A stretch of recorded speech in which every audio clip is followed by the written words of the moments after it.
し波を揃えてゆこうお互いを信じ合う五人の仲間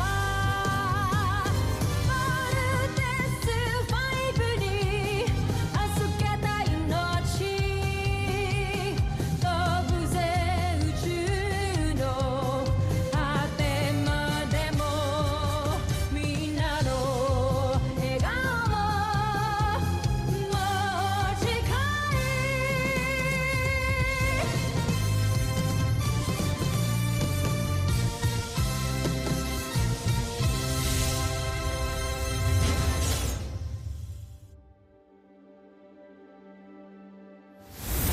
Ang nakaraan sa Voltes 5 Legacy.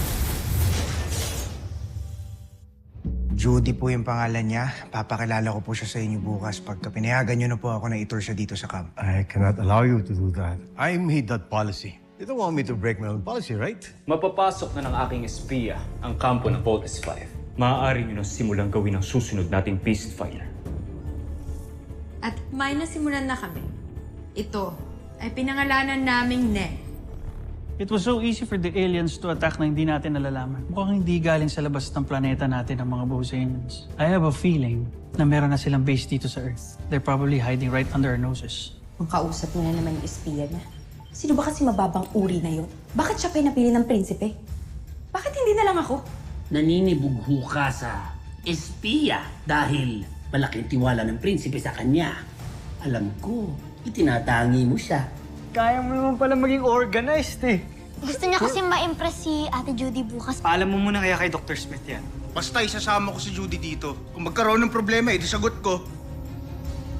Sinaliksik na mabuti ang bawat detalye nang sa gayon ay walang makitang kahinaan ang kalaban sa kanya. Malaki ang tiwala ko sa'yo. Hindi ko ito binuo mag-isa. Kung hindi dahil sa tulong ni Draco ay wala si Ned. Kamusta ang buhay sa kulungan, Draco? Napa ako ng isang pagkakataon, Jeffrey. Naway, natuto ka naman. Dahil kung hindi ako magdadalawang isip na parusahan kayong lahat. May iba akong misyon para sa Luzon. Gusto ko ring tiyakin mo na hindi siya magtagumpay sa misyon niya. Tama ba naririnig ko? Oo, gusto kong matalo si Sardo sa lahat ng laban ninyo. Kasinungalingan! Pwede kitang patayin ngayon dahil sa mga pinagsasabi mo. Kung yan ang gusto nyo, handa akong mamatay ngayon dahil sa katotohanan na sinasabi ko sa inyo.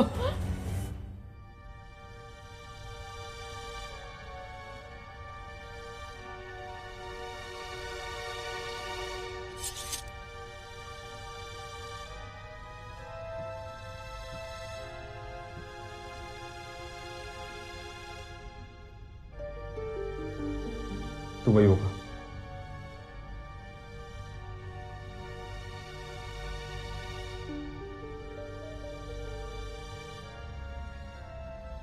Hindi maaaring gawin yun ng emperador na mag-utos laban sa akin. Para na niya akong anak. At siya ay aking tinuturing na ama. Marahil ay sinulsulan siya ni Baron Sander.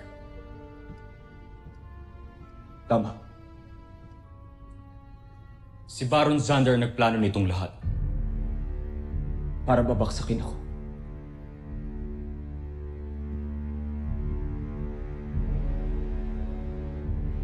Mangako ka sa akin. Nashmi, na magtatagumpay tayo. At sa gayon hindi magtagumpay si Baron Zander sa kanyang mga plano. Napalitan ako. Pinapangako ko, John. Ngunit, paano si General Zul?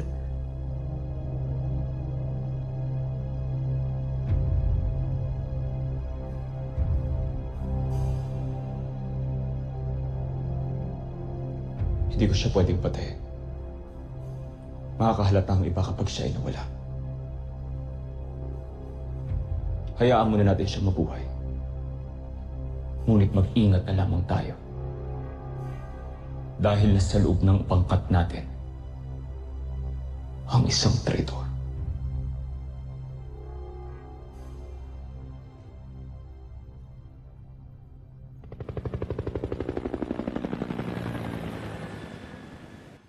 Wala namang pinagkaiba ang Camp Big Falcon sa ibang mga offices. I mean, you know, may mga empleyado rin naman kami. But we are the best of the best. Of course. Ate Judy, alam bang magaling ako inventor? Gusto mo makita mong invention ko? Tara sa room ko, tara. Sige, teko lang. Mamaya na yan. Saan ba natin pwedeng dalhin si Judy? Anong meron dyan? Judy, meron kami mga areas dito na hindi pwedeng pakita sa'yo. And that's one of them. I'm sorry, but off limits. So, saan natin pwede pasyal si Judy? How about sa office si Dr. Smith? Alam niya bang pupunta siya? Di, wag na doon. Alam naman ni Dr. Smith na pupunta si Judy. Kaso lang, busy si Dr. Smith, di ba, Kuya Bert? Sino si Dr. Smith? Commander and Chief Scientist ng Camp Big Falcon. Really, really great guy. Tara, he's a great Hindi, person. busy yun. Ganito na lang. Nagugutom ka na? Medyo. Sige, punta na lang tayo doon sa mess hall. Kakain tayo. Sige, pero pwede ba muna mag-CR ako? Saan ba? Ay, meron dun sa may pool deck. If you want, samahan kita. No. It's okay. Mabilis lang ako. Mamaya kita tayo. Salamat, ha? Okay. Ay, tingnan mo. Ako.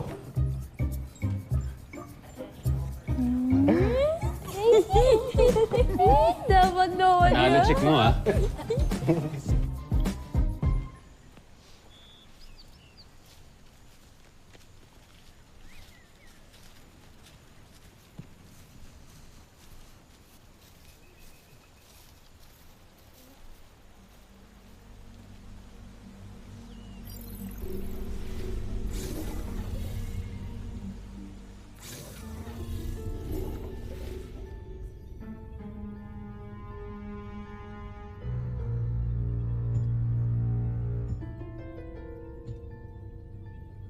Iwan niyo muna kami.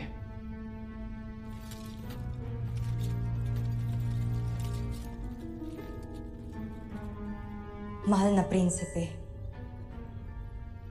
Nais kong makita ang mga nakuha mo.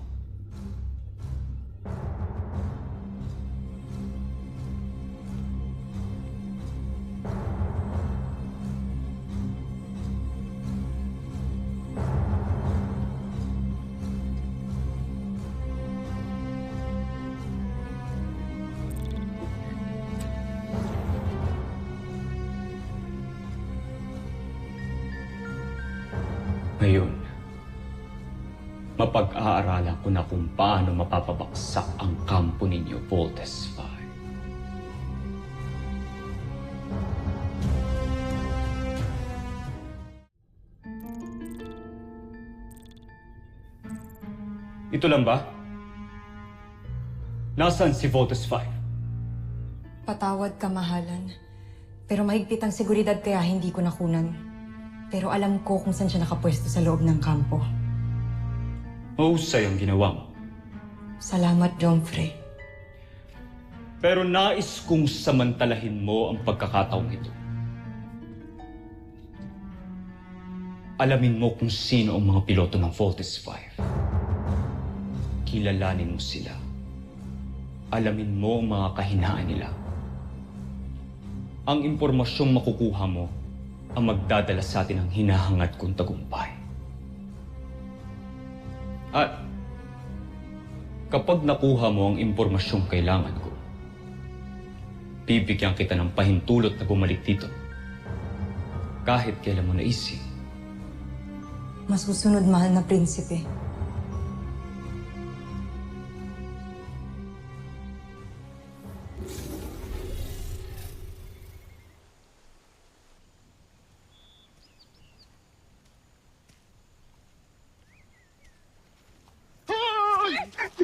Kinulat mo naman ako. Ano ka ba? Teka, ano palang ginagawa mo dito? Akala ko mag-CR ka lang. Oo nga. Nagagandahan lang kasi ako dito sa campgrounds niyo. Tingnan niyo naman, no? Kaya nag-selfie-selfie ako dito. Tingnan mo. Okay. O tayo naman, mag-picture tayo dito. Tara. Uy, dapat dito para maganda yung sinag ng araw. Tsaka puno. Old school. Ganun. Ang bango mo. CBF Security! Nanda kayo lumabas. Teka lang. Relax. Kami lang to. Lieutenant Armstrong. Sorry, sir. Sir, may pinapa-investigate sa amin na signal anomaly dito sa area. May napansin ba kayo? Wala naman. Judy, ikaw. May napansin ka ba? Signal anomaly? Ano po ba yun? Baka wala dito. Sa ibang area na lang kayo mag-search. Salamat. Tara. Di, tsaka kanina pa kasi naghihintay si Kuya Steve sa viewing deck. Kakain tayo. Na naman. Oh, syempre.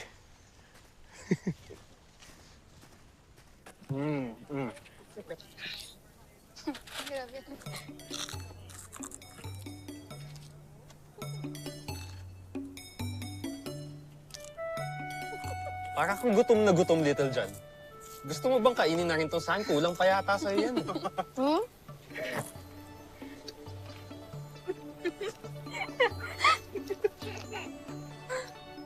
May gagawin pa kasi kami ni Octo One.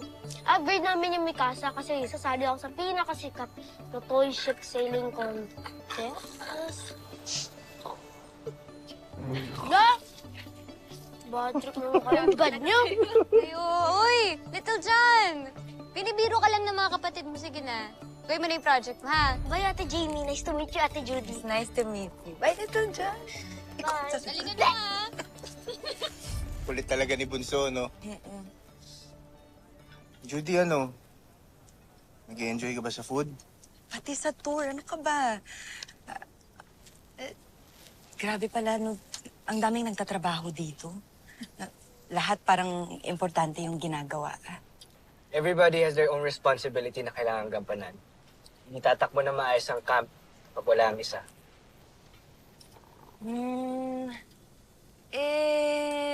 Sino naman yung mga pilotong nagpapatakbo ng Voltes robot?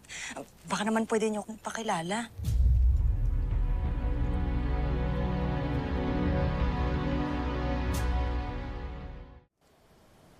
Bakit mo naman gusto malaman yan, Judy?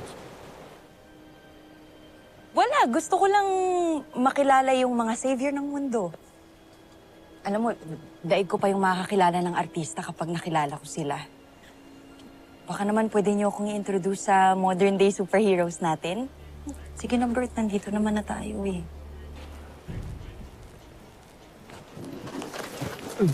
General. Ngayon na kita nakita dito.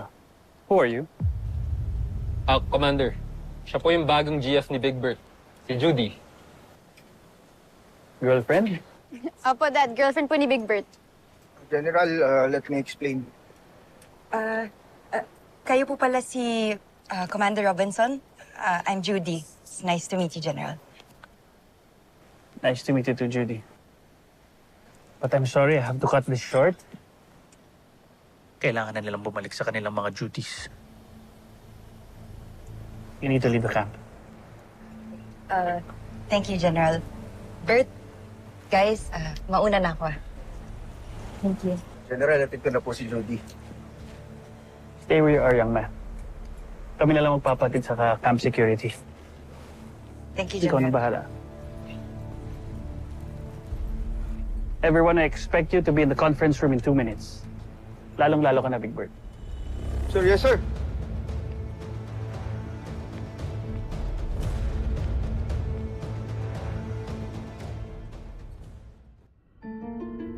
Mahalagang impormasyon ito, Joffrey.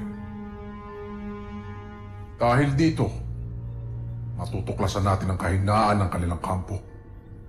Gagamitin namin ito ni General Draco upang palakasin ang ating beast fighter na si Nate. Tingnan natin kung mabigo pa tayo. Wawasakin natin sila bago pa sila maipagtanggol ni Voldemort.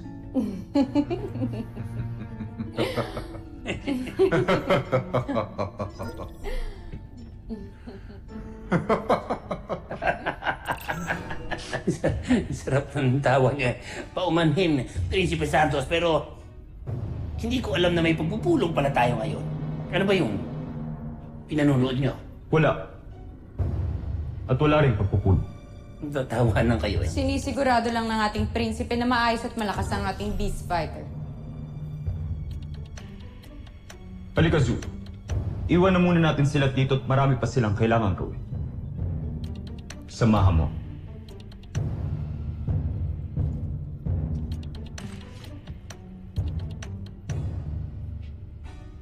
Zul!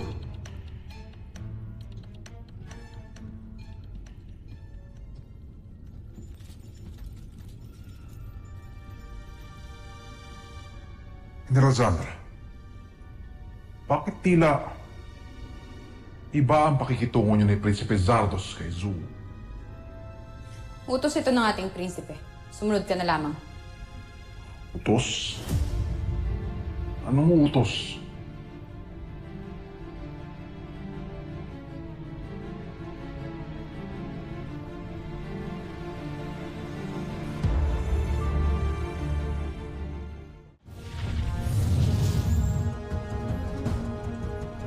Here they come. Prepare to engage, team.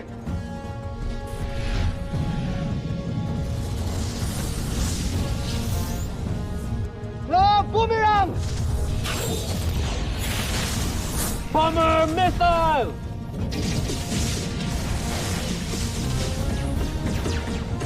Panzer missile! Frigate missiles! Lander shurikens!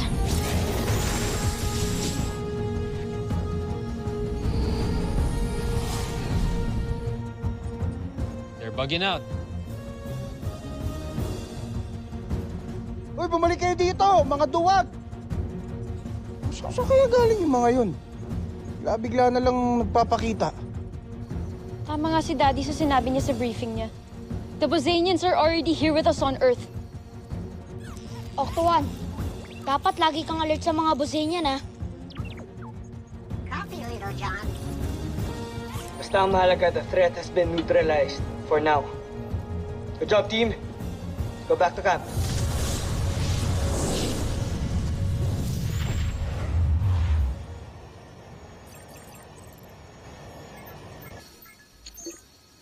Mark? Why are you calling me privately? May gusto sana akong itanong sa'yo. Can you meet me at the beach tonight? Sige, pwede naman. Okay, good. See you later. Ano kayong itatanong niyo sa akin?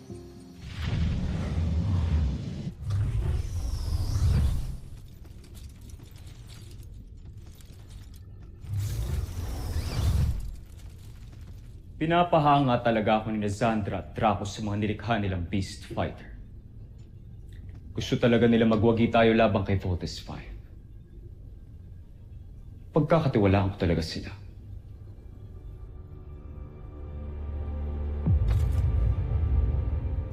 Kaya ikaw, Zu, mapagkakatiwalaan ka ba? Bakit, mahal kong prinsipe, ang aking tiyombre, nagdududa ba kayo sa akin? Hindi naman sa ganun. Sinisiguro ko lang na lahat ng tao sa aking misyon ay tapat sa akin.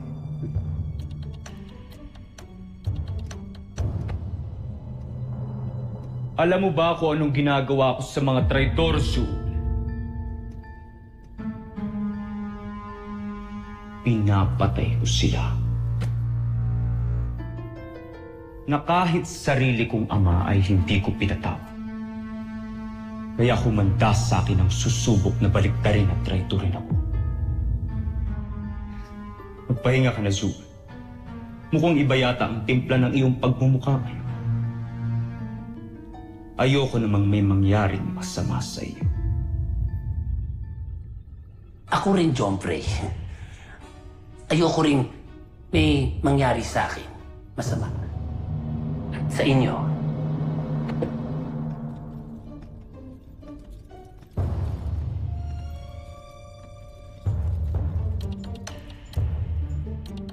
nabatimpla ng mukha ko. Halata yata eh.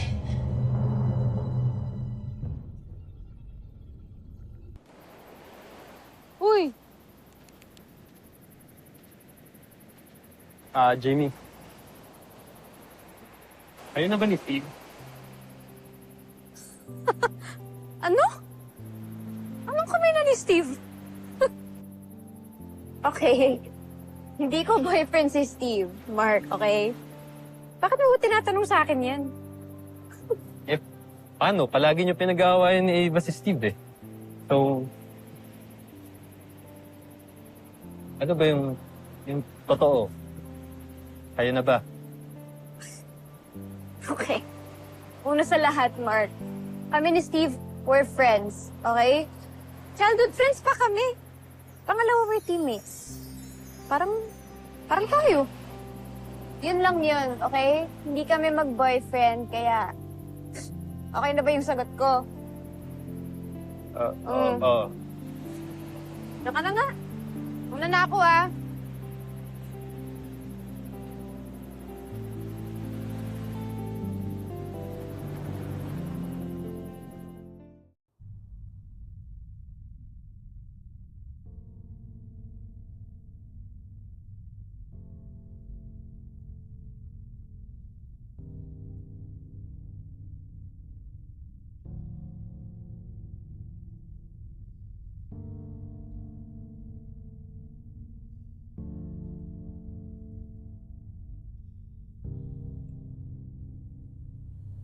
Ashby.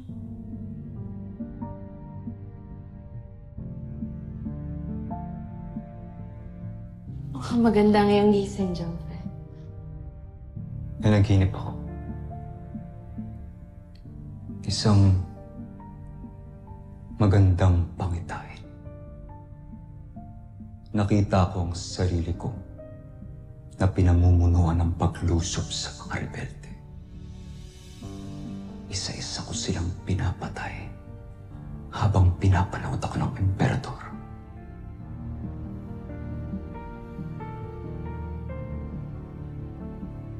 Tagal ko ng pangarap yun, Ashby.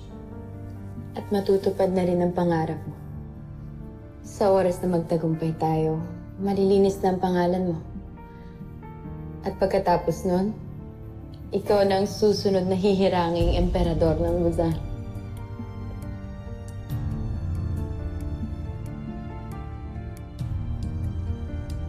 Gusto kong sinabi mo.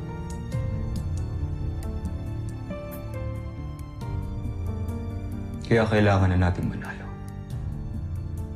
Para mismo ang mga taga-Busan ang maglagay sa akin sa throne.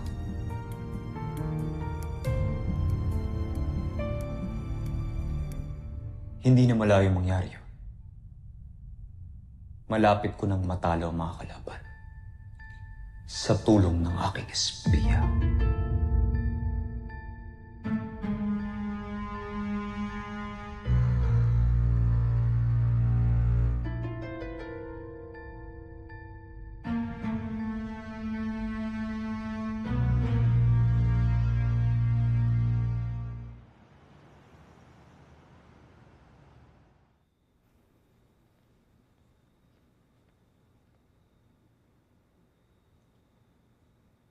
Judy!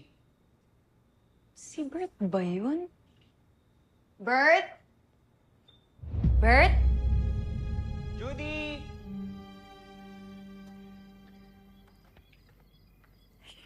Hi! May dala akong dinner. Okay lang ba? Oo naman. Halika, pasok ka. Musta? Uy naman. Nag-abala ka pa. Grabe, laki ng bahay mo, no? Kaya lang, di ka ba natatakot na mag-isa ka lang dito? Hindi naman. Tsaka sanay na ako. Tara, kain ka na. Eh, baka gusto mo muna mag-ayos ng... Oo nga, suot ko pa. Sorry. Mag-aayos lang ako tapos kain na tayo, okay? Okay. Wait lang. Pabilis na lang, ha? Gugutom na ako, eh.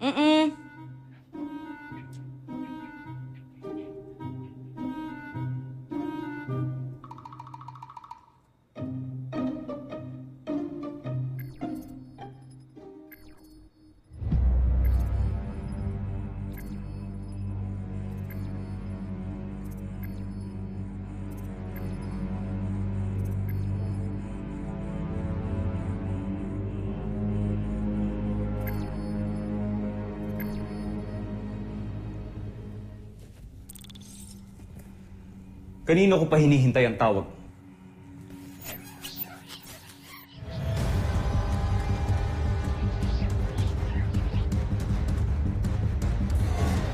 Susunod sa Voltes 5 Legacy. Hindi ba't matagal na nating huwag ang himagsikan? Ikinalulungkot kong ibalita na may bago na namang banta sa inyong imperyo, kamahalan. Sino ang namumuno sa kanila? So bawal pumunta si Judy dito. Tapos ngayon, pinagbabawalan mo rin ako pumunta sa kanya sa mainland. Magre-resign na ako! Big Bird! Sasali niya to sa sailing competition. Panigurado, champion to si Little John. Talino to eh. Kaya mag-leave kayo ni Kuya Bert, ha? Kailangan nandun kayo. Nagkasundo na tayong dalawa. Pero kamahalan, hindi ko na talaga kayang pinapagawa ninyo. Huwag kang padalos-dalos, Big Bird. I already made up my mind, sir. Are you doing this because of Judy? Ginagawa ko to para sa sarili ko. I want to live a normal life, kaya please, hindi na akong pigilan. Hey! Gagawin mo ba ang pinapagawa ko sa'yo? Sumagot ka! Gagawin ko na po ang gusto ninyo, kamahalan. Gawin mo ang lahat na pinapagawa ko sa'yo. Kilalanin mo ang mga piloto ng Voltes 5.